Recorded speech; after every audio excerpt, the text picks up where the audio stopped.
सभी को very good good morning morning. Sir. चलिए, सभी लोगों ने गर्म पानी ले लिया। जी सर। बिल्कुल। चलिए, सर। आज है 13 मार्च। सबसे पहले ई शिक्षा संवाद जूम क्लासेस में यूट्यूब में आप सभी का स्वागत है। हम लोग जानते हैं कि एनडीए यूजी 11 असिस्टेंट प्रोफेसर की तैयारी हम लोग कर रहे हैं, जिसमें हम लोगों ने यूनिट फर्स्ट का सेक्शन सी हम लोगों ने स्टार्ट कर दिया है। सेक्शन सी जो आपका सोशियोलॉजी है, ठीक, जो कैसा एजुकेशनल है, एजुकेशनल है। इससे रिलेटेड हम लोगों ने काफी चीजें कल डिस्कस इसकी बेसिक पॉइंट को हम लोगों ने कर लिया था। ठीक है, तो शैलवी जुड़ गई, सविता सिंह जुड़ गई, नेहा जुड़ गई है और सोनाली जुड़ गई है। चलिए, तो कल जितना हम लोगों ने इसके बेसिक कंसेप्ट को समझना चाहा था वो समझ गए थे हम लोग, बताओ कि नहीं? बेसिक कंसेप्ट को कि सबसे पहले अगर इसका डिवाइडेशन अगर हम लोगों ने देखा था, तो सबसे पहले हम लोगों को मिला था एजुकेशनल सोशियोलॉजी। एजुकेशनल सोशियोलॉजी की बात जब हम करेंगे तो ये किस सन से किस सन तक चलेगा आपका? 1800 1985 से लेके कहाँ तक गया था? 1945। 1945 1945 तक गया था। पहला ये था। दूसरा क्या गया है? Sociology of education. Sociology of education. Sociology of education, ठीक, ये कब से कब गया है? 1945 से लेके 1970। 1970 तक गया है। और तीसरा जो गया है न्यू, ठीक, न्यू सोशियोलॉजी ऑफ एजुकेशन, ये 1970 से टिल तक, टिल मतलब अब तक ना, अब तक गया है यहाँ पर। जी सर। तो ये चीजें थी। इसमें हम लोगों ने क्या पढ़ लिया था? एजुकेशनल सोशियोलॉजी पढ़ लिया था, जिसके अंतर्गत हम लोगों ने अगस्त काम्टे के बारे में पढ़ा, जॉर्ज पेने के बारे में भी पढ़ा कि जॉर्ज पेने और अगस्त काम्टे में क्या संबंध है, क्या अंतर है।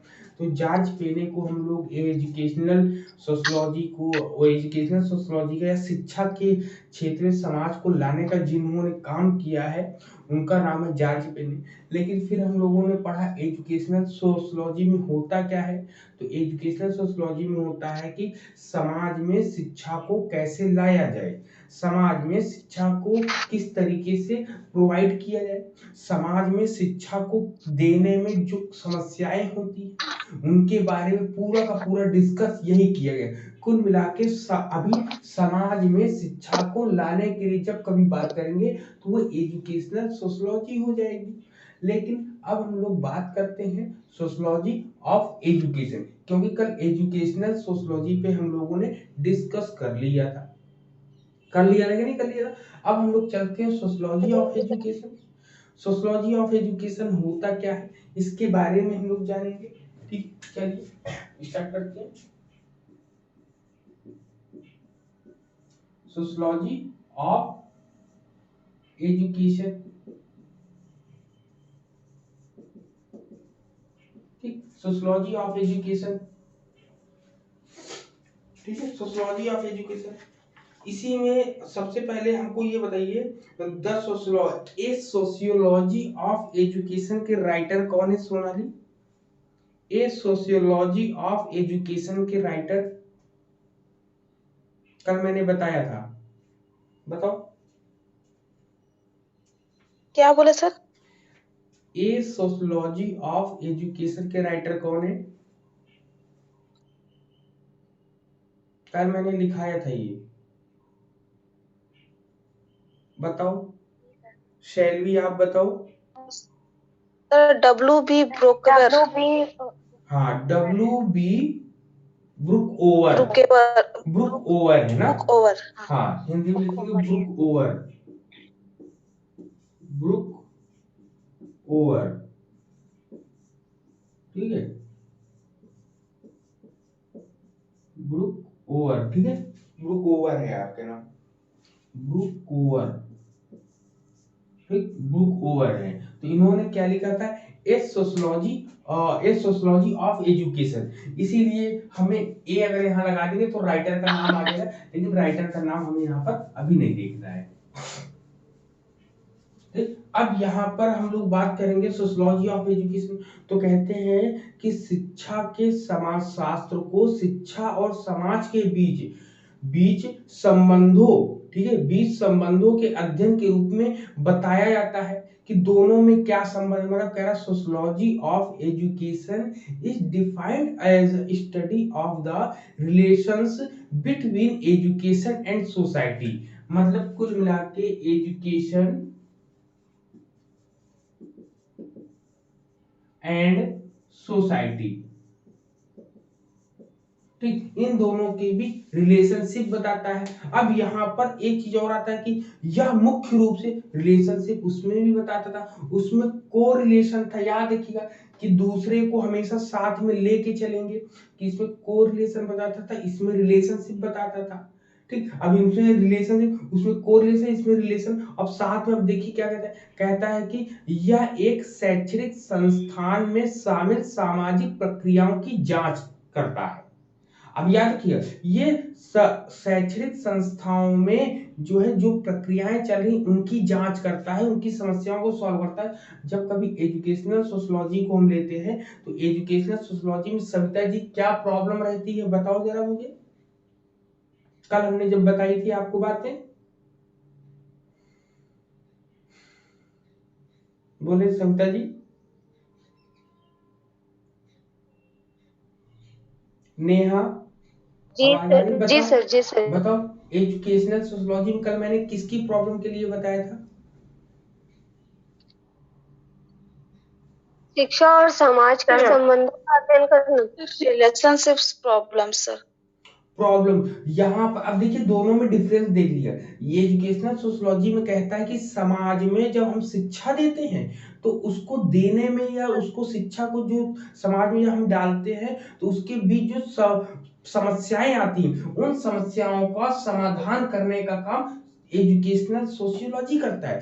जबकि शैक्षणिक संस्थाओं में, विद्यालयों में, कॉलेजों में कोई समस्या शामिल होगी तो उसका सॉल्यूशन या उसके बारे में जानकारी के लिए हमें सोशियोलॉजी ऑफ एजुकेशन पढ़ना पड़ेगा, ठीक। समाज में शिक्षा कैसे दी जाए, कैसे ना दी जाए, एजुकेशनल सोशियोलॉजी देखेंगे। लेकिन जब कभी इंस्टीट्यूशंस में देखा जाएगा या कहीं पर मतलब किसी विद्यालय स्कूल के लिए हम कभी कोई समस्या का समाधान ढूंढेंगे किसके, शिक्षा के परिप्रेक्ष्य में, तो आपका सोशियोलॉजी ऑफ एजुकेशन आ जाएगा। ये दोनों में अंतर है, पहला अंतर हम लोग को पकड़ लिया। कुल मिला के यहाँ पे क्या हो गया आपका, एजुकेशनल इंस्टीट्यूट जो इंस्टीट्यूट की बात करते हैं। हाँ, ये क्वेश्चन आया भी है, ठीक, ये क्वेश्चन आया 2012 में। नहीं देखी सर वाला। हाँ मैंने देखा है, मैंने कॉम क्योंकि जिस समय हम तैयारी कर रहे थे तो उस समय हमने क्या किया कि दोनों को कॉम्पिटिटिव वे में हमने क्वेश्चन को, सभी क्वेश्चंस को, हर यूनिट के हर चीज को अलग अलग मैंने कर रखा था, ठीक है। तो मुझे याद है, बहुत अच्छे से याद है कि ये क्वेश्चन भी आया था वहां पर। तो यहाँ पर ये चीज थी सोशियोलॉजी ऑफ एजुकेशन। फिर इसके आ जाता है, आता कि कह रहा कि जहां तक व्यक्ति व्यक्ति की शिक्षा का संबंध है वह शिक्षा का समाजशास्त्र व्यक्तित्व के विकास पर, सामाजिक जीवन और सामाजिक संबंधों के प्रभाव पर प्रकाश डालता है। कुल मिला के जो एजुकेशनल सोशियोलॉजी है वो जीवन पर प्रकाश डालता है, जबकि यहाँ पर उससे संबंधित जुड़े जो संस्थान होते हैं, जैसे मान लो शैक्षणिक संस्थान होते हैं जहां पर सिलाई का काम होता है, वहां पर भी आप एनजीओ होते हैं, एनजीओ में भी इनका काम चलता है, वो भी एजुकेशन से रिलेटेड कहीं ना कहीं चीजें आ जाती हैं। तो ये सब चीजें हम लोगों को देखने को मिलता है यहाँ पर इतना, ठीक। अब इसकी एक और भी चीजें हम लोग देखेंगे। अब इसमें जब हम देखेंगे तो इसमें एक चीज और हम लोग को, हाँ बोले, किसी को बोलना है क्या? हेलो, जी सर। कोई कुछ कह रहा है क्या? इसमें जो है, जब कभी हम इसमें जब हम देखते हैं शिक्षा और समाज में परस्पर संबंधों के अध्ययन में बात करते हैं, तो एक पुस्तक का नाम हम लोग को इसमें आता है, ठीक है। उसमें हम लोगों ने पुस्तक का नाम ए सोशियोलॉजी ऑफ एजुकेशन पढ़ी थी। इसमें आएगा ए डिक्शनरी ऑफ सोशियोलॉजी, ठीक है। क्या आएगा? ए डिक्शनरी ऑफ सोशियोलॉजी, लिख लीजिएगा बुक का नाम।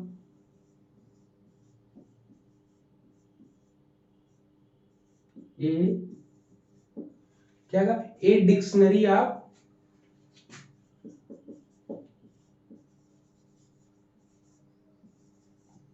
एजुकेशन सोशियोलॉजी, ठीक। ये किसकी किताब है? ये किताब है आपकी मिचेल की है। किसकी है?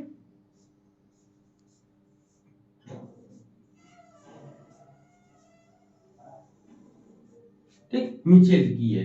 A dictionary of sociology. जब कभी ये चीजें मिलेंगी तो आप ऐसे बता सकते हो।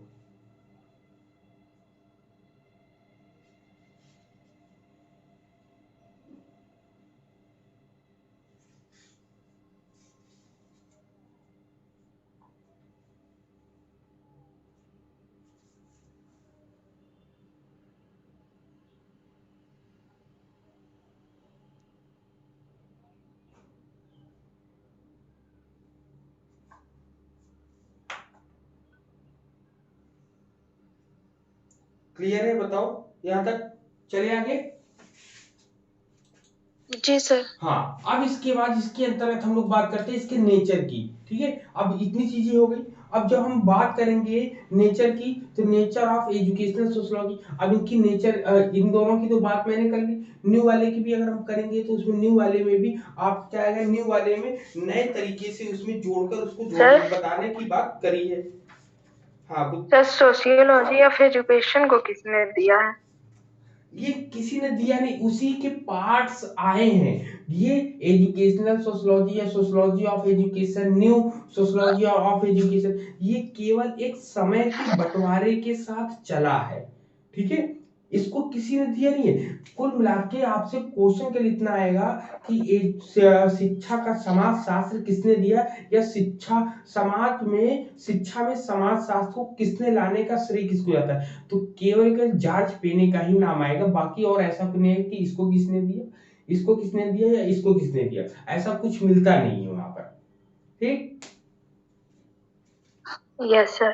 ठीक, तो अब यहाँ पर ये दोनों चीजें क्लियर हो गई कि दोनों में डिफरेंस क्या है, दोनों में रिलेशंस क्या है। अब हम लोग देखेंगे इसके नेचर्स को, ठीक है। इसके नेचर्स क्या होंगे उसको हम लोग देखेंगे।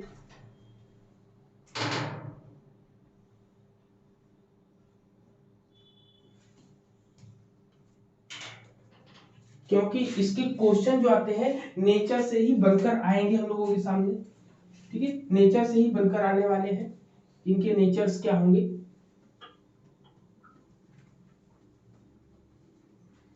ठीक है।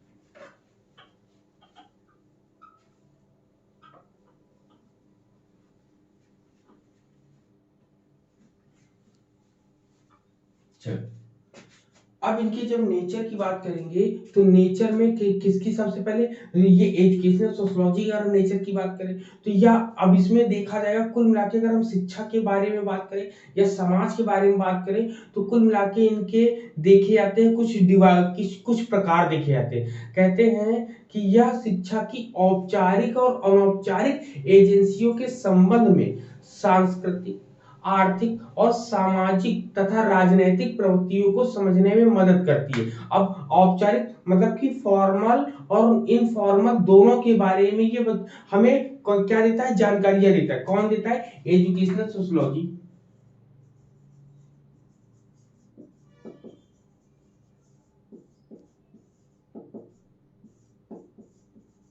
ठीक। इसकी नेचर की बात हम लोग कर रहे हैं, ठीक। नेचर की जब हम बात कर रहे हैं तो नेचर में सबसे पहले पॉइंट पे हम लोग को क्या कह रहा है, पहले पॉइंट पे कह रहा है कि फॉर्मल, ठीक है, और एंड इनफॉर्मल।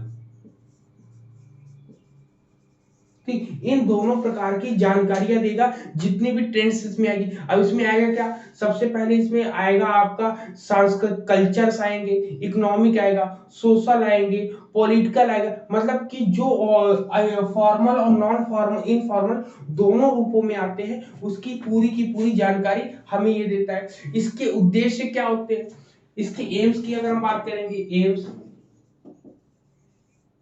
ठीक, एम्स की अगर हम बात करेंगे तो इनके एम्स क्या होंगे, कहता है कि educational sociology aims to develop a curriculum that will educate socialise each individual student. क्या कहता है, कहता है कि शैक्षिक समाजशास्त्र का जो उद्देश्य होता है, यह एक ऐसा पाठ्यक्रम विकसित करना चाहता है जो प्रत्येक व्यक्तिगत छात्र को पर्याप्त रूप से सामाजिक बना सके। मतलब कुल मिला के हम कह सकते हैं कि इसके एम्स क्या होते हैं, करिकुलम को डेवलप करना। सर अब शैक्षिक समाजशास्त्र बता रहे हैं। हाँ, ये लिखा है ना, शैक्षिक समाजशास्त्र के नेचर्स बता रहे हैं ना यहाँ पर, तो इसमें करिकुलम डेवलपमेंट की बात कर रहे हैं।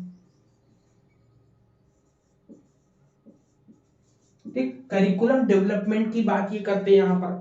क्लियर है यहाँ पर कि यहाँ सबसे पहले फॉर्मल और इनफॉर्मल वे में आपको सभी चीजों को लेंगे, चाहे वो सोशल हो, चाहे कल्चर हो, चाहे इकोनॉमिक हो, चाहे पॉलिटिकल हो, कुछ भी हो वो ले लेंगे। फिर इसके बाद इसके एम्स की अगर हम बात करते हैं तो एम्स में ये कहते हैं हम करिकुलम, ऐसा करिकुलम डेवलप करना चाहते हैं जो सबके लिए उपयोगी हो, हर एक व्यक्ति के लिए उपयोगी हो। फिर कहते हैं कि इसमें यह पता लगाने की कोशिश, आप कह रहे हैं एजुकेशनल सोशियोलॉजी में यह पता लगाने की कोशिश करी जाती है कि बच्चे के व्यक्तित्व विकास में सबसे अच्छा योगदान क्या होगा, या सबसे अच्छी बेहतर चीजें क्या होंगी। प्रत्येक बच्चे को व्यक्तित्व विकास को प्राप्त करने के लिए शैक्षिक प्रक्रियाओं को नियंत्रित करना पड़ेगा। ठीक है, किसको, शैक्षिक प्रक्रियाओं को नियंत्रण करना पड़ेगा। मतलब कह रहा है कि it tries to find out what would best contribute towards the child's personality development and control the educative process to achieve personality development of each single child। ठीक है, हर एक प्रत्येक बच्चे को, सिंगल चाइल्ड का मतलब होगी प्रत्येक, हर एक बच्चे के पास ऐसी प्रक्रियाएं पहुंची जो उसके विकास में दिक्कत ना हो, उसके विकास में फायदा करे। ठीक है, उसके विकास में फायदा करे। तो ये इतनी चीजें हो गई। कुल मिला के यहाँ पर एक पॉइंट ये हो गया, दूसरा ये हो गया, तीसरे पॉइंट में आप हम कह सकते हैं कि प्रत्येक चाइल्ड, सिंगल चाइल्ड के ऊपर ये ध्यान देते हैं कि ये करिकुलम ऐसा डेवलप करते हैं कि सिंगल चाइल्ड जो होता है, हर एक बच्चे के पास पहुंचे वो चीजें। फिर कहते हैं इसमें कि शैक्षिक समाजशास्त्र में मुख्य रूप से विभिन्न प्रकार के सामाजिक संबंधों और व्यक्तिगत विकास पर उनके प्रभाव का अध्ययन किया जाता है। तो कह रहे हैं कि educational sociology study the various types of social relation and there impact on individual development. अब देखिए, जब कभी हम लोगों को ये पकड़ कैसे पाएंगे कि ये आएगा किसके विकास की बात कर रहा है, जब कभी सोशल की, समाज की और केयर के इंडिविजुअल पर्सन की अगर बात करते हैं, व्यक्ति की बात करते हैं, तो वो आपका आएगा एजुकेशनल सोशियोलॉजी में ही जाएगा आपका। ठीक है, लेकिन जब कभी इंस्टीट्यूशंस में बात करें कि इंस्टीट्यूशंस का कैसे विकास हो, कैसे वो डेवलप करे, कैसे वो आगे बढ़े, तो वो आपका सोशियोलॉजी ऑफ एजुकेशन में आएगा आपका। ठीक है, अब देखिए इसके नेचर की बात हमने कर ली, अब इसके बारे में, इसके नेचर की हुई, अब इसके बारे में बात कर लेते हैं, सोशियोलॉजी ऑफ एजुकेशन की बात।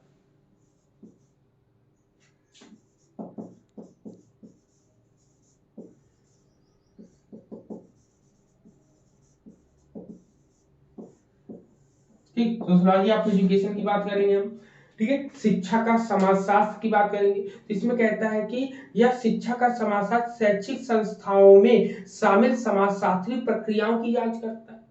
ठीक है, इस समाजशास्त्री प्रक्रियाओं की जोर देता है। इसमें जो है और इसमें जो है मुख्य रूप से शैक्षिक प्रणाली में शामिल सामाजिक प्रक्रियाओं और सामाजिक मॉडलों के वैज्ञानिक विश्लेषण के रूप में ध्यान देता है। अब देखिए पूरा का पूरा ये क्लियर कर रहा है, कह रहा है कि it may be defined as the scientific analysis.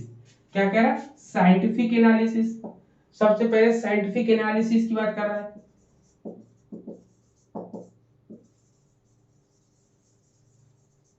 ठीक, scientific analysis of the social process. ठीक है, अब साइंटिफिक एनालिसिस किस में करेगा? सोशल प्रोसेस में, सोशल प्रोसेस में। ठीक, सामाजिक प्रक्रियाओं में वैज्ञानिक विश्लेषण वो करेगा। Social process and social model involve the educational system. ठीक है, शैक्षणिक मतलब कुल मिला के ये पूरा का पूरा वर्क कहां करेगा? एजुकेशनल सिस्टम में जितना भी वर्क होगा। ठीक है, एजुकेशनल सिस्टम।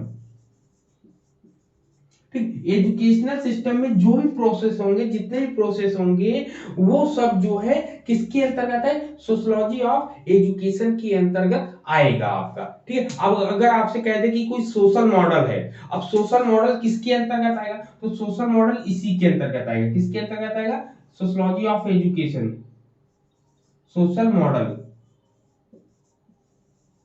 ठीक है, मॉडल्स में होता है प्रतिमान। प्रतिमान का मतलब होता है, प्रति का मतलब होता है पहले से, मान का मतलब होता है उसको और अधिक आकर्षक बनाना।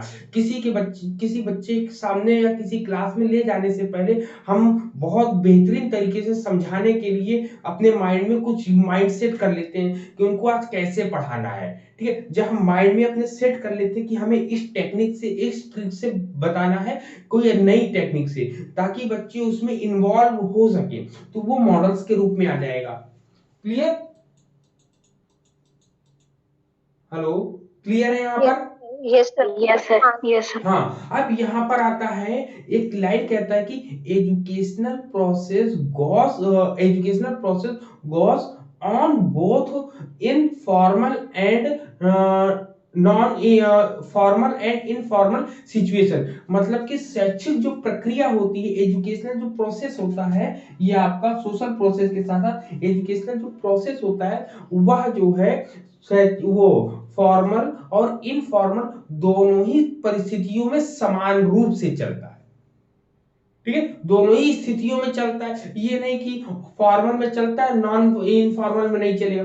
जिस प्रकार बालक घर में शिक्षा सीखता है, वैसे ही वो विद्यालय में जाकर भी सीखेगा। घर में क्या सीखेगा? घर में नैतिकता कहीं भी किसी भी स्कूल या विद्यालय में नहीं सिखाई जाती। नैतिकता और अच्छे आचरण की जो कंडीशन होती है, वो हम लोग घर से ही डेवलप करते हैं। ठीक, समाज से ही डेवलप करते हैं। लेकिन इंस्टीट्यूशंस में क्या होता है कि आपको तरीके बताए जाते हैं।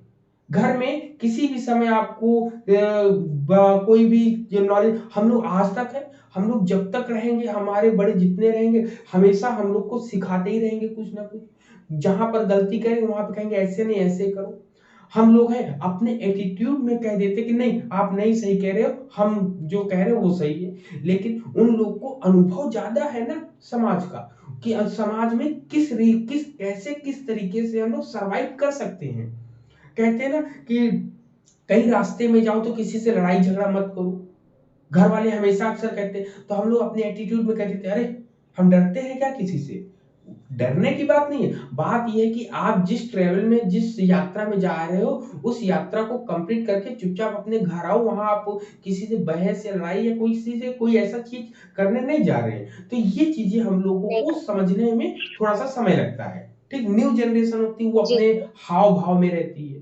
ठीक, तो ऐसी कंडीशंस होती है। फिर क्या आता है कि शैक्षिक प्रणाली में मानवीय संबंधों के बारे में वैज्ञानिक सामान्यीकरण के विकास का नेतृत्व करने के लिए समाजशास्त्री विश्लेषण को माना जाता है। अब समाजशास्त्री विश्लेषण को क्यों माना जाता है? कहता है कि sociological analysis might be assumed to lead the development of scientific generalisation about human relation in the in the educational system. अब एजुकेशनल सिस्टम का हम प्रयोग क्यों करते हैं, एजुकेशनल जो सिस्टम होता है इसका हम प्रयोग क्यों करते हैं, तो ये सामान्यकरण के लिए, जनरलाइजेशन के लिए, साइंटिफिक जनरलाइजेशन के लिए करते हैं। अब साइंटिफिक जनरलाइजेशन का मतलब वो सामान्य वैज्ञानिक सामान्यकरण का मतलब हुआ कि इसमें जो डेवलप होगा वो सभी ह्यूमन रिलेशन को एक तरीके से कैसे हम जस्टिफाई करेंगे। इसीलिए कहा गया है कि जो इंस्टीट्यूशंस होता है, इंस्टीट्यूशंस में किसी भी प्रकार की कैटेगरी के बच्चों को नहीं बैठा जाता है, जबकि समाज में, जबकि हम एजुकेशनल वाले में जाएंगे तो यहाँ पे कैटेगरी हमको मिलेगी, लेकिन यहाँ पर हमें कैटेगरी नहीं मिलेगी। क्यों? क्योंकि यहाँ पर हम समाज की बात करते हैं और जबकि यहाँ हम इंस्टीट्यूशंस की बात करते हैं। तो इंस्टीट्यूशंस में किसी भी कैटेगरी को डिवाइडेशन नहीं किया गया है कि चलो ए वाले इस कैटेगरी में बैठेंगे, बी वाले इस कैटेगरी में बैठेंगे, सी वाले इस कैटेगरी में, नहीं। जब कक्षाओं में जाते हैं, क्लास में जाते हैं, टीचर जाता है, टीचर इंडिविजुअल पकड़ के नहीं पढ़ाता है, टीचर जो है सभी बच्चों को समान रूप से समान भाव से पढ़ाता है। अब जिस समय बोर्ड में पढ़ा रहा है 30 या 40 बच्चे बैठे होंगे, तो क्या वो इंडिविजुअल किसी को नहीं पढ़ा रहा है? हाँ, वहां सभी को जब कभी क्लास को पढ़ाना होता है तो पढ़ाने से पहले एक अच्छे शिक्षक की भूमिका ये होती है कि बच्चों के माइंड को वॉश करना, क्योंकि बच्चे के माइंड को जब वॉश कर देंगे, उनको थोड़ी देर हंसा देंगे या थोड़ी देर में ऐसी कुछ बातें बता देंगे कि उनका मन सीधे सीधे आप पर ही कंसंट्रेट हो जाए कि अब गुरुजी कौन सा चुटकुला सुनाने वाले हैं, कि अब गुरुजी कौन सा चार्ट दिखाने वाले हैं। ठीक है, तो ये अपने टीचर को ये चाहिए कि अपने ऊपर कंसंट्रेट बच्चा कैसे करे, मेरे ऊपर इस चीज पे ध्यान देना चाहिए, तो बच्चे आसानी से सीख जाते हैं। क्लियर? अब ठीक है ना? हाँ, ये रहता है, घर में भी ये रहता है। अब देखिए इसमें कहता है कि शैक्षिक संबंधों, अब इसमें कह रहा है कि शैक्षिक प्रणाली को हो गया, फिर कह रहा है ब्रुक ओवर का नाम हर जगह हम लोग को मिलेगा, उनकी कोटेशंस को हम एक जगह लिखकर पूरा का पूरा आपके सामने बताएंगे। ठीक, अब इसमें कह रहा है कि सोशियोलॉजी ऑफ एजुकेशन स्टडीज, अब देखिए क्या कह रहा है, studies educational as an agent of transmission of culture. क्या कह रहा है, संस्कृति के संचरण में, कह रहा है कि शिक्षा का समाजशास्त्र जो होता है संस्कृति के संचरण के एक एजेंट के रूप में शिक्षा का अध्ययन करता है। किसके लिख लीजिएगा ये लाइन कि ट्रांसमिशन ऑफ कल्चर। ठीक है, ये लाइन लिख लीजिए, ट्रांसमिशन ऑफ कल्चर।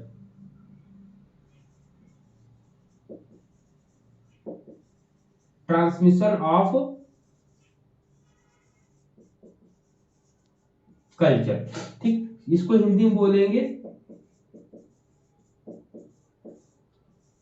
संस्कृति के,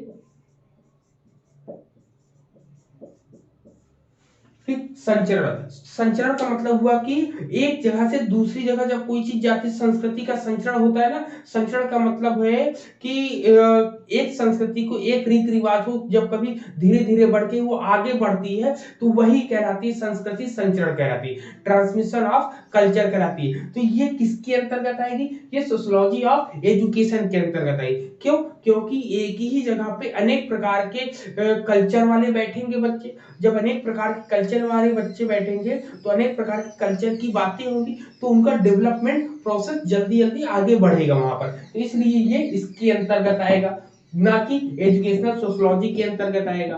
ठीक है, सब लोग सोचते हैं कि एजुकेशनल सोशियोलॉजी ही में ही सब कुछ आएगा, तो नहीं, दोनों में डिफरेंस है, दोनों में अंतर है। मैं पूरा का पूरा बताने का प्रयास कर रहा हूँ यहाँ पे। समझ में आ रहा है पूरा? बताओ आप लोग सभी लोगों को। Yes sir. ठीक, तो यहाँ पे ये हो गया। अब हाँ, अब इसमें देखिए डिफरेंस की बात अगर हम करेंगे तो डिफरेंस देखिए क्या क्या आएगा। सबसे पहले कहता है कि educational sociology is the application of sociological principle to the whole process of education. मतलब शैक्षिक समाजशास्त्र शिक्षा की पूरी प्रक्रिया के लिए समाजशास्त्रीय सिद्धांतों का अनुप्रयोग करता है। मतलब किसका करता है, समाजशास्त्री सिद्धांतों का, मतलब कि प्रिंसिपल कहेंगे, सोशियोलॉजिकल प्रिंसिपल का यूज करेगा। क्या? Sociological principal.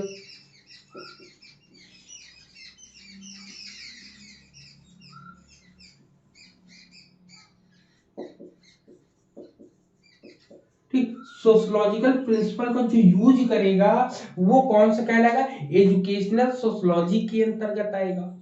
क्लियर, कि शैक्षिक समाजशास्त्र में समाजशास्त्री सिद्धांतों का हम अनुप्रयोग करते हैं। जब हम इसको बता रहे थे, मैंने बताया था कि समाज शिक्षा में मतलब समाजशास्त्रीय जो समाज के सिद्धांत हैं, उस समाज के सिद्धांतों में शिक्षा, अब शिक्षा क्या करेगा, उन समाज के सिद्धांतों के बारे में जानकारी। आपसे कोई क्वेश्चन पूछ लेगा, कहेगा कि ये बताइए समाज में जितने प्रकार के भी सिद्धांत बने हैं उनको हम कैसे जाने, इससे जाने या इससे जाने।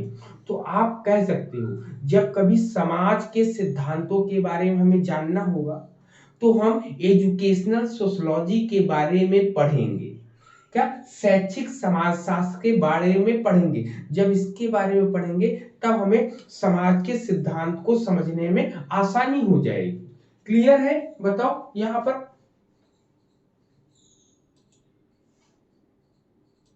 हेलो, जी सर। क्लियर ना, कि इसमें जी सर। इसमें कहता है कि शैक्षिक समाजशास्त्र जो होता है वह सामान्य सिद्धांतों का अनुप्रयोग करता है और शिक्षा के प्रशासन या शिक्षा के प्रक्रिया के लिए समाजशास्त्र की खोज करता है। यह वह उपागम है जो समाजशास्त्र के सिद्धांतों को एक अलग अलग सामाजिक इकाई के रूप में शिक्षा संस्थानों में लागू करने का प्रयास करता है। अब ये लाइन क्या कह दिया, कह रहा है educational sociology is the application of general principle and finding of sociology of the administration और process of education. This approach attempt to apply principle of sociology to the institutions of education as a separate social unit। अब separate social unit के बारे में जब यहाँ पर आ गई तो हम लोग के मन में तुरंत आ जाना चाहिए सरस्वती विद्या मंदिर, तुरंत आ जाना चाहिए वो मदरसा, आज याद आ जाना चाहिए कि नहीं, क्योंकि यहाँ पर कह रहा है किसी स्पेशल चीजों को लेके समाज की कोई विशेष वर्ग जो, जब हम लोग के भारतीय संविधान में भी तो है ये चीजें, शायद 29 में है कि 30 में है, किसी में है उसमें कि वहां पर जो है अल्पसंख्यक वाले अपना अलग संस्थान बनाकर शिक्षा दे सकते हैं, मनाही नहीं है वहां पर किसी जाने की, लेकिन वहां पर वो अपनी विशेषताएं रखकर ही पढ़ाएंगे, ये कंडीशन होती है। ठीक, तो ये लाइन कहने का यही मतलब था। ठीक है, तो जब कभी यहाँ पे क्या आ जाए कि social unit, separate social unit, याद रखिएगा सेपरेट सोशल यूनिट का नाम आ जाएगा तो सेपरेट सोशल यूनिट किस में आएगी, एजुकेशनल सोशलॉजी में आएगा। क्या लिखेंगे, सेपरेट। ठीक है,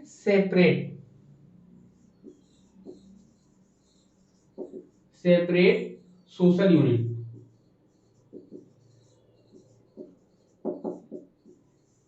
ठीक, सेपरेट सोशल यूनिट के बारे में बात करेंगे। फिर इसके बाद इसमें कहता है कि educational sociology is a merely branch of pure science of sociology. मतलब शैक्षिक समाजशास्त्र जो है विशुद्ध रूप से किसका है, विज्ञान सामाजिक विज्ञान का एक भाग है। क्या, सामाजिक विज्ञान का एक भाग है। फिर इसमें कहता है इतनी चीजें क्लियर है, इतनी तो यहां तक तो पूरे के पूरे पॉइंट्स हम लोग को पॉइंट आउट हो जाते हैं ना।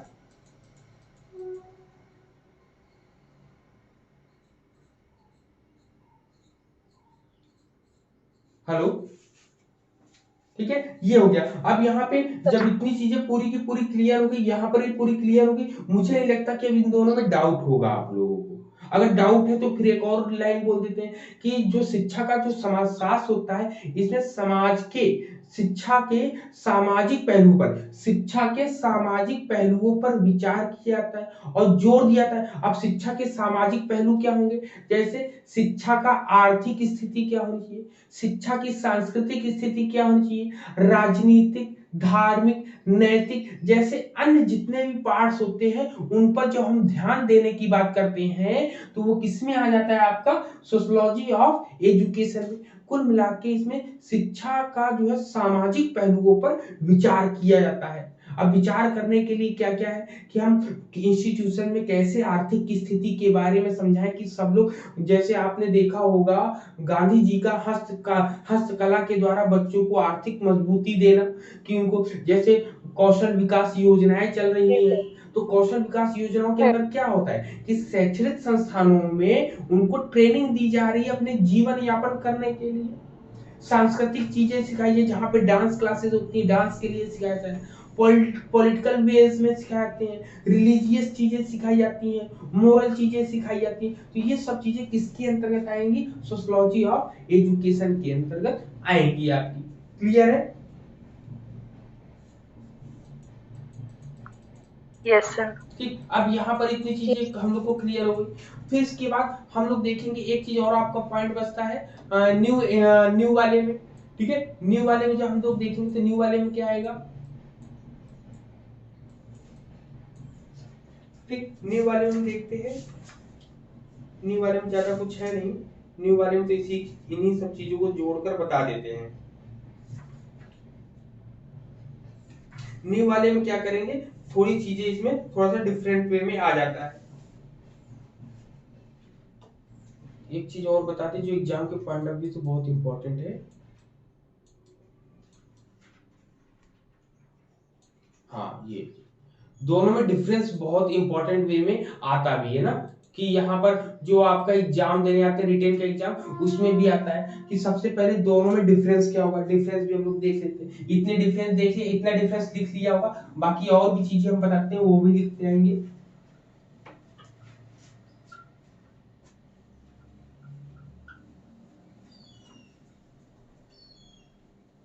ठीक है, ये जो एग्जाम एमए का एग्जाम देने जाएंगे ना, एमए या एमएड का, या फिर हाँ या बीएड का एग्जाम देने जाओगे, ये तो उसमें भी आपको इनके डिफरेंस के बारे में पूछने आता है क्वेश्चन। ठीक है, कि दोनों में अंतर क्या है, तो दोनों में अंतर आपको बताना है सबसे पहले। ठीक, दोनों में अंतर कैसे डालेंगे? सबसे पहले बताएंगे यह शिक्षा, जो एजुकेशनल सोशियोलॉजी है, यह जो है समाज शास्त्र का एक अंग है। ठीक है, और यह और दूसरा जो है समाजशास्त्र की एक शाखा है। ये एक अंग के रूप में है, ये एक अंग के रूप में है और ये एक शाखा के रूप में है।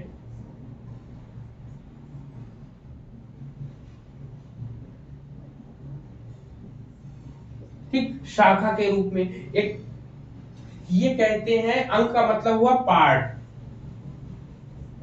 ठीक है, शाखा का मतलब क्या हुआ? ब्रांच।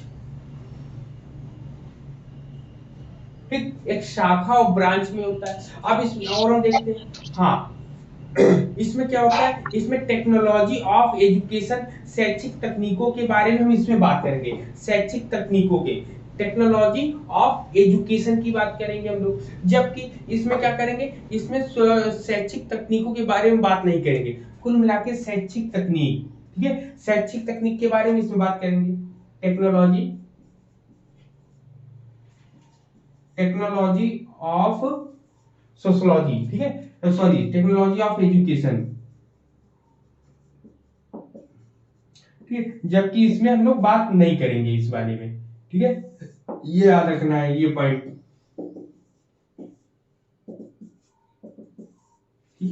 फिर इसके बाद और देखते हैं। अब इसमें और भी चीजें क्या मिलती है, इसमें क्या होता है कि यह बहुत ही कुछ उत्साहपूर्ण या जोशीली भाषा का विषय था, जिसमें ठोस वस्तुनिष्ठ और विश्लेषण पर आधारित नहीं होती थी। जबकि दूसरे वाले में हम जब बात करेंगे इसमें, तो इसमें क्या कहते हैं, इसमें जो है जो भी सामाजिक विज्ञान की जो भी भाषाएं थी उसको प्रयुक्त करने में, इसमें कुल मिला के ऑब्जेक्टिविटी और एनालिसिस पर ये आधारित था। ये किस पर था? ऑब्जेक्टिविटी, ऑब्जेक्टिविटी एंड एनालिसिस, इन दोनों पर ही ये आधारित थे। यहाँ पर जितनी भी चीजें इसमें बताई जाएंगी तो इन दोनों पर ही ये लोग आधारित थे कुल मिला। हाँ, अब एक तो इसमें एक आएगा कि समाज को व्यावहारिक रूप में कौन लेता है और समाज को सैद्धांतिक रूप में कौन लेता है। कुल मिला के व्यावहारिक पक्ष को ये मानेगा कि ये मानेगा, कौन मानेगा सबसे पहले ये बताओ।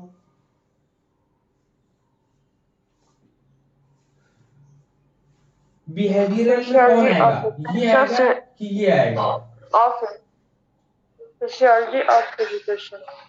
और सैद्धांतिक में कौन आएगा? Sir educational sociology. ना, उल्टा बताया आपने। Sociology of education.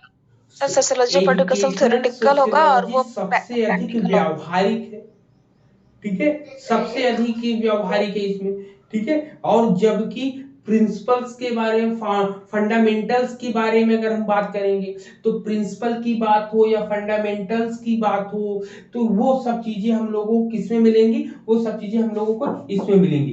कुल मिला के ये बिहेवियरल है,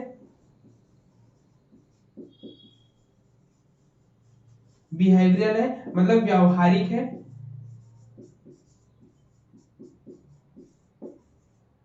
ठीक है, जबकि ये सैद्धांतिक है।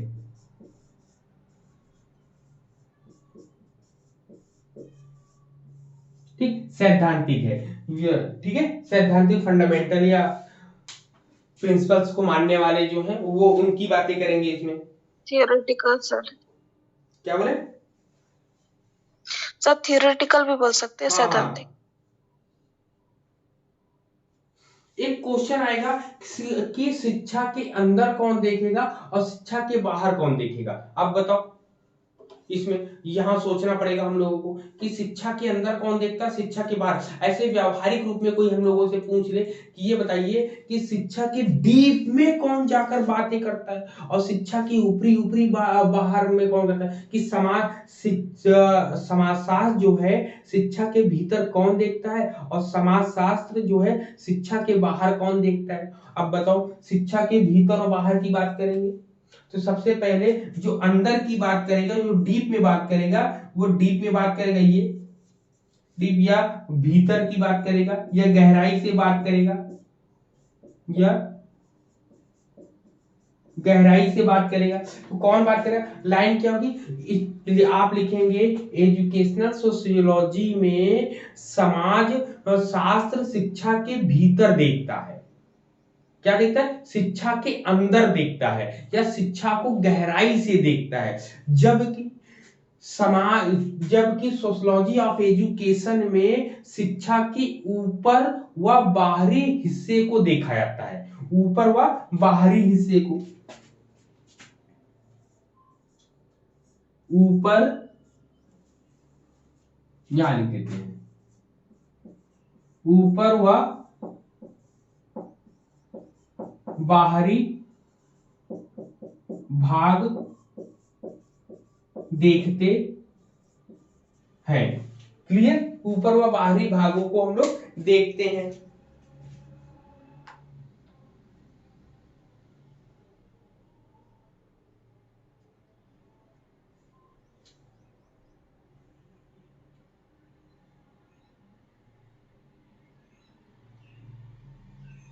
क्लियर है अब यहां पर बताइए, इतने पॉइंट्स क्लियर हो गए सबको? Yes sir. हाँ, बस अब जो बचता है आपका, बचता है ये क्या, लास्ट वाला तीसरा वाला पॉइंट ना, तीसरे वाले में अब देखते। अब इन दोनों की बातें हम लोगों ने काफी डीप में कर ली, अब इसके बारे में थोड़ी सी बातें कर ले। इसका जो चल रहा है ये 1970 ईस्वी चल रहा है, यह जो है शिक्षा के हाँ बोले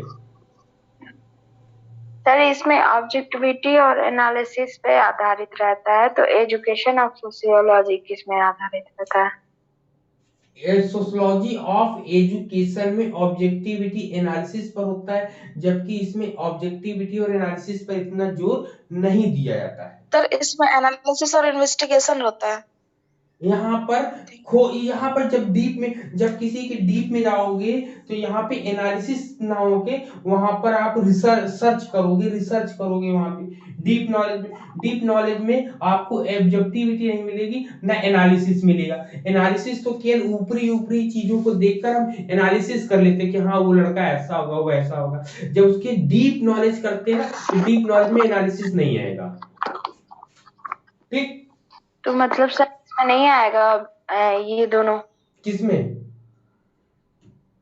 एजुकेशनल ऑफ सोशियोलॉजी में। एजुकेशनल सोशियोलॉजी में ऑब्जेक्टिविटी और एनालिसिस नहीं आएगा, ठीक है, ये सोशियोलॉजी ऑफ एजुकेशन में ही आएगा आपका।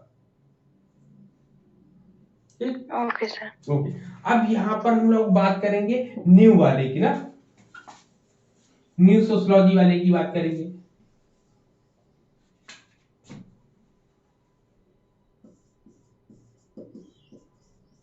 न्यू सोशियोलॉजी ऑफ एजुकेशन, ठीक है, इसके बारे में भी हम थोड़ा सा बात कर लेंगे।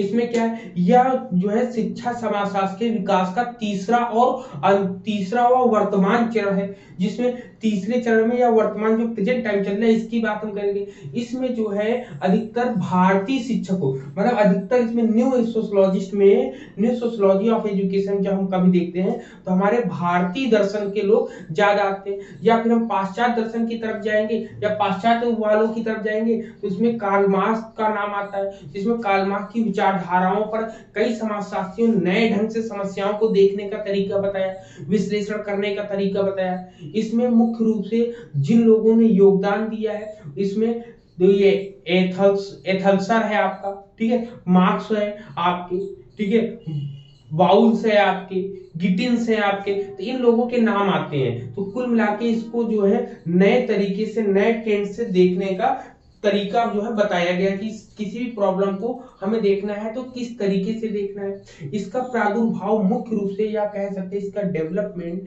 इसका विकास जो है अमेरिका में सबसे पहले देखने को मिलता है। क्यों? वहां पर एक शोध के अनुसार बताया कि वहां जो है शिक्षा का मुख्य कार्य है ऐसे दृष्टिकोण और व्यवहार विकसित करना जो श्रमिक दल, कह रहा है जो श्रमिक दल में भाग लेने में सहायक हो। मतलब कुल मिला के एजुकेशन अब ऊपर से छनकर नीचे तक नहीं आएगा, बल्कि ऐसी एजुकेशन दी जाए जो श्रमिक वर्ग तक पहुंच सके, जिसमें सब लोग उसका लाभ उठा सके, ठीक है, जिसमें पूंजीपति जो है और अधिक ज्यादा धनवान ना हो सके, बल्कि सबको खाने पीने और जीवन यापन करने का मौका मिलता रहे, ठीक है। तो इसमें ये कुल मिलाकर कह सकते हैं कि ये जो तीसरा वाला है ये कार्ल मार्क्स के बातों पर पूरा का पूरा ध्यान देते हैं। इसमें क्या कहा गया, इसमें कहा गया कि कोई व्यक्ति अगर अच्छा काम करता है समाज में तो उसको जो है रिवॉर्ड देना चाहिए कि, और रिवॉर्ड देने के आधार पर उन्होंने उसकी मेरिट या उसकी योग्यता को आधारित बनाया। उससे पहले जो है ये सब चीजें नहीं दी जाती थी, वहां पर उनकी बुद्धि के अनुसार उनके कामों को दिया जाए। समाज में होता है ना, जैसे समाज में है कोई काम है, कोई समाज बनता है तो कोई विद्यालय में भी हम स्टूडेंट को देखते हैं कि कौन सा बच्चा किस तरीके वर्क कर रहा है, क्या उसके अंदर लीडरशिप की स्टाइल है। तो लीडरशिप की स्टाइल को चेक करने के लिए खेल विधि को हम लोग अपनाते हैं। खेल में देखते हैं कि कौन किसको लीड कर सकता है, कौन सबको जोड़ कर ले सकता है, लड़ाई करके नहीं, जोड़कर जो सबको लेकर चले, ठीक। तो ऐसी चीजें हम लोगों को देखने को मिलती न्यू सोशियोलॉजी में,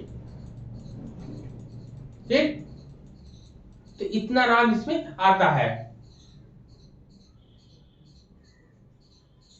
ठीक है। तो ये आपका पूरा का पूरा इसमें आपको क्लियर हो गया। अब इसके बाद जो है आपका सोशल वो आएगा, सिंबॉलिक इंटरेक्शन, ये सब चीजें ना, तो वो सब चीजें हम लोग वो पढ़ेंगे। अब यहाँ पे पढ़ेंगे क्या, सोशियोलॉजी ऑफ एजुकेशन के अप्रोच पढ़ेंगे, approaches to sociology of education, मतलब शिक्षा के समाजशास्त्रीय दृष्टिकोण जो होते हैं, जिसमें सिंबॉलिक इंटरेक्शन है, स्ट्रक्चरल फंक्शनलिज्म है आपका, और कॉन्फ्लिक्ट थ्योरी है, जिसको हम लोग प्रतीकात्मक बातचीत या सिंबॉलिक इंटरेक्शन जिसको कहते हैं। दूसरा स्ट्रक्चरल फंक्शनलिज्म है, जिसको संरचनात्मक कार्यात्मक कहते हैं। और आपका कॉन्फ्लिक्ट थ्योरी है, जिसको संघर्ष सिद्धांत कहते हैं। इन तीनों चीजों को हम लोग पढ़ेंगे अप्रोचेस में, उसको क्लियर है। तो आज की क्लास यहीं तक होगी। अब अप्रोचेस को हम लोग नेक्स्ट क्लास में कंप्लीट कर लेंगे। अप्रोचेस के बाद फिर ज्यादा बचेगा नहीं ना। जी सर। अप्रोचेस के बाद मोबिलिटी, जी सर। सोशल वो है, मोबिलिटी मूवमेंट है, तो वही मूवमेंट को हम लोग परिवार, देखेंगे। विद्यालय और समाज वाला। जी जी सर। बोले बोले। फिर इसके बाद वही फैमिली और समाज वाला बच्चेगा। हाँ हाँ, क्वेश्चन मतलब जो कुछ बनता कुछ है ना, बचे। क्वेश्चन केवल इन्हीं दोनों से बनता है और यहीं से हम लोग को कंफ्यूजन ज्यादा होती है, तो इसको सर थोड़ा सा डीप और में एक क्वेश्चन बताइए। आता है सर कि कौन सा ब्रॉडर एरिया है और कौन सा मतलब ये है, तो ये फाउंडेशन सोशियोलॉजी अभी ऑफ बताया एजुकेशन और नहीं, एजुकेशन। फाउंडेशन सबसे ब्रॉडर एरिया जो है फाउंडेशन होता है, foundation of sociology of education, ठीक है, जहां पर फाउंडेशन लग जाएगा वो हो जाएगा, ठीक है। लेकिन अगर बात करें कि इन दोनों में ब्रॉड कौन है, तो ब्रॉड आप बता सकते हो। क्यों बता सकते हो? क्योंकि जो डीप में नॉलेज करेगा वही तो ब्रॉड होगा। तो डीप में नॉलेज कौन कर रहा है? एजुकेशनल सोशियोलॉजी कर रहा है, इसलिए डीप में नॉलेज ये कर रहा है, तो ब्रॉड ये हुआ, ब्रॉड ना कि ये हुआ। ये तो एक समाज का एक छोटा रूप है। विद्यालय समाज का अलग रूप होता है, तो विद्यालय पूरा का पूरा इंस्टीट्यूशन से रिलेटेड पूरी की पूरी सोशियोलॉजी ऑफ एजुकेशन बात करता है। ये तो समाज के लोगों को लेके नहीं चलेगा, बल्कि समाज में जो स्कूली माध्यम से जो इंस्टीट्यूशंस में जो चलाए जाएंगे उनके बारे में बात करता है, ठीक है। तो आप अपने आप से पॉइंट ऑफ व्यू से बता सकते हो कि कौन ब्रॉडर में जाएगा, कौन लोवेस्ट में जाएगा। तो ब्रॉडर में एजुकेशनल सोशियोलॉजी जाएगा, और सोशियोलॉजी ऑफ एजुकेशन थोड़ा सा उससे कम रहेगा आपका, ठीक है। सर अभी आप वो कोटेशन लिखवाने को कह रहे थे ग्रुप कोटेशन को भेज देंगे ना, ग्रुप में डाल देंगे, क्योंकि ढेर सारे हैं ना कोटेशन, उसमें छोटे छोटे हैं नहीं कोटेशन, कोटेशन हम डाल देंगे उसमें, ठीक। जी सर। चलिए, तो आज सब लोग को पापड़ उपड़ा जी। बनाना होगा। नहीं सर, अभी तो एग्जाम चल रहा है मेरे विक्टू का, 10th बोर्ड एग्जाम। अच्छा, 10th वाला। हाँ 10th को, सीजी 10th का चल रहा है ना एग्जाम। अच्छा अच्छा अच्छा अच्छा, चलिए चलिए, और हाँ। सब लोग को काम करना होगा ना, आज के दिन संडे का दिन रहता है हाँ काफी सब काम। काम। आज बीजी तरह नाश्ता बनाना है। क्या हुआ पिया? अरे आज बहुत बिजी डे होता है, बस कहने को छुट्टी होती है। हाँ, अरे बहुत पूरा काम है। दिन काम सब रहता है बाप, कैसे खत्म हो जाता है पता ही नहीं चलता इसको। पता ही नहीं चलता। ये तो है। अब से अभी जब जी। काम करने बैठो सुबह शाम तक तो पूरा का पूरा टाइम चला जाता होगा आप लोगों का। जी बिल्कुल, मतलब हर कोई पेंडिंग में रखता है ये कि तुम संडे को ये करते ना। और काम इंतजार ये काम करते में हैं। हेल्प चाहिए। काम इंतजार करता है हम लोगों को। हाँ, संडे ये बात बहुत सही है। जी सर। चलिए, और मनोरमा सिंह जी आज बहुत दिनों बाद जुड़ी हैं, क्या हाल चाल है? हेलो, मनोरमा सिंह है? लग रहा है काम मिलकर कुछ काम कर करने रहे के लिए होंगे। चल चलो कोई काम बात इंतजार अनम्यूट कर लेकिन नहीं। हाँ हाँ, चलिए चलिए जी ठीक सर। है। चलिए ठीक है, आप लोग थैंक जितना यू वर्क सर। करिए आज के दिन। चलिए, सभी का दिन शुभ हो। ओके, ओके, गुड डे, जय हिंद। Good day.